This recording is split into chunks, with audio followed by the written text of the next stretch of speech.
C'est au musée Art Ludique dans le 13e arrondissement de Paris que s'expose en ce moment l'art des super-héros Marvel, qui fait tout particulièrement la part belle aux travaux de Ryan Meinerding, directeur artistique des films de la Marvel. On peut donc y voir ses superbes peintures ainsi que celles de son équipe, qui ont servi de référence pour les adaptations au cinéma de super-héros tels que Iron Man, Captain America, Thor ou encore le Hulk des Avengers. En découvrant cette exposition, on est d'abord surpris par sa richesse et la variété des œuvres présentées. Il y a plus de 600 œuvres dans l'exposition, c'est quelque chose d'exceptionnel. Il y a pratiquement 300 planches originales, historiques, je dirais. Il y a une planche qui vient du numéro 1 de Marvel, de 1939. Il y a des planches de Jack Kirby. Enfin, pour les experts, mais pas seulement pour les experts, parce que chaque planche est géniale à regarder. Il y a vraiment une collection jamais vue au monde. C'est une première. Déjà, c'est une première. Jamais Marvel n'avait fait une exposition. Mais en plus, réunir autant de planches en provenance de grands collectionneurs à travers le monde est une performance. Et en plus, il y a énormément de dessins de concepts, de concepts pour les films, de design. Donc on a évidemment des accessoires des films, mais on a les accessoires des films avec leurs dessins de concepts. Ce qui est intéressant, c'est de voir que derrière tout ce qu'on aime, les films, les bandes dessinées, les jeux vidéo, etc., il y a de grands artistes qui dessinent, qui imaginent, qui créent, qui font de la peinture ou de la sculpture, puisqu'on a les sculptures des armures de Iron Man. Donc voilà, au total, on a pratiquement 600 pièces. Jean-Jacques Lemier, le directeur du musée Art Ludique, a toujours défendu ces artistes de l'ombre qui travaillent en amont de la production de jeux vidéo ou de films d'animation, mais aussi dans des domaines tels que la bande dessinée et le manga. Avant de créer ce musée, il a ainsi organisé des expos consacrés à Assassin's Creed par exemple, à Otomo Katsuhiro aussi lors de la sortie de Steam Boy, ou encore aux dessins originaux de Toby Gard, le papa de Lara Croft. On lui doit même la sublime expo qui mit en parallèle les œuvres de Miyazaki et Jean Giraud au musée de la Monnaie de Paris en 2005. Historiquement, nous, on a une galerie, on a été les premiers à défendre ce mouvement artistique qui s'appelle Art Ludique, revendiquant le fait que l'art de l'entertainment, le divertissement, la BD, le jeu vidéo, encore une fois, le design, le cinéma, c'est un vrai mouvement artistique contemporain à part entière. Ça fait plus de 10 ans maintenant qu'on se bat pour ça. Donc, on connaissait Ryan pour l'avoir exposé, on avait rencontré Stan Lee, avec lequel déjà on avait fait des expositions. Les gens de la Marvel nous connaissaient. Disons que c'était compliqué, mais à partir du moment où ce musée a pris une légitimité, une ampleur, à Paris, on a fait cette exposition Pixar, d'un seul coup, on a montré qu'en effet, ce courant artistique avait une vraie légitimité internationale, donc ça a intéressé les gens de chez Marvel.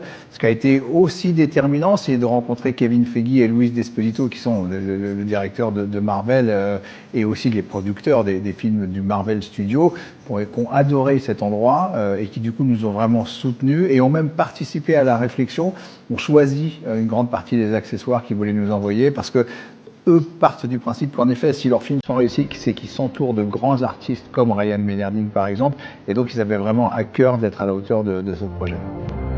Ryan Meinerding, justement, était lui aussi présent lorsque nous avons réalisé ce reportage, ce qui nous a permis de lui poser quelques questions. Hi, my name is Ryan Meinerding. I'm the head of visual development at Marvel Studios. So along with Charlie Wen, we run a team of artists that actually do a lot of the design work of characters and costumes for the Marvel Studios movies.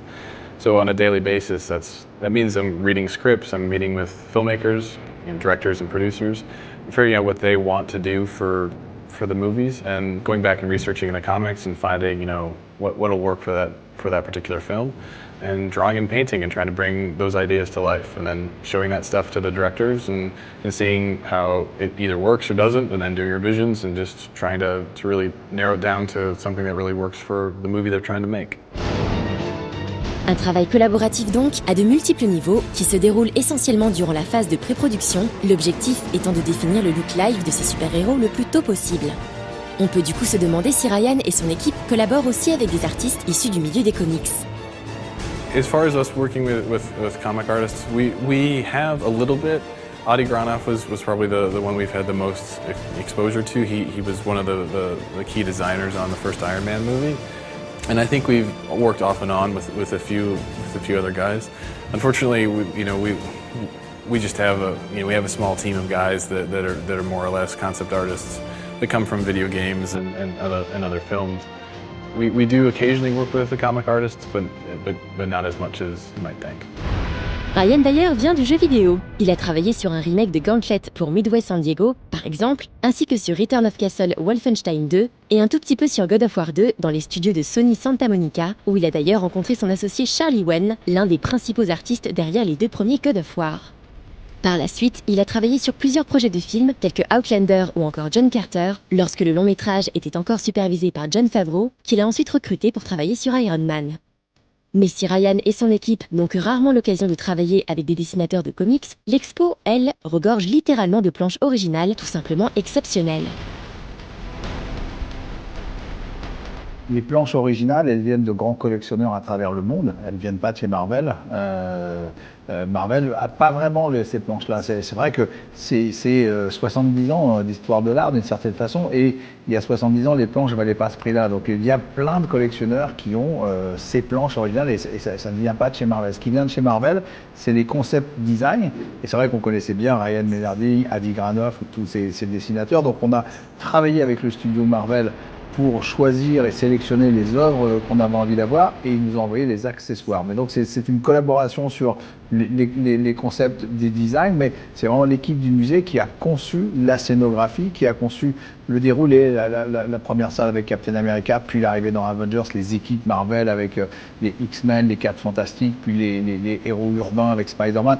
Tout se déroulait et tout a été conçu par le musée en fait. Marvel nous a apporté son plein soutien, mais vraiment voilà, on est très fiers d'être à Paris, le premier musée au monde à faire cette exposition. Alors on peut légitimement s'interroger sur la manière dont Jean-Jacques et son équipe ont récupéré ces œuvres auprès de collectionneurs dispersés un peu partout à travers le monde.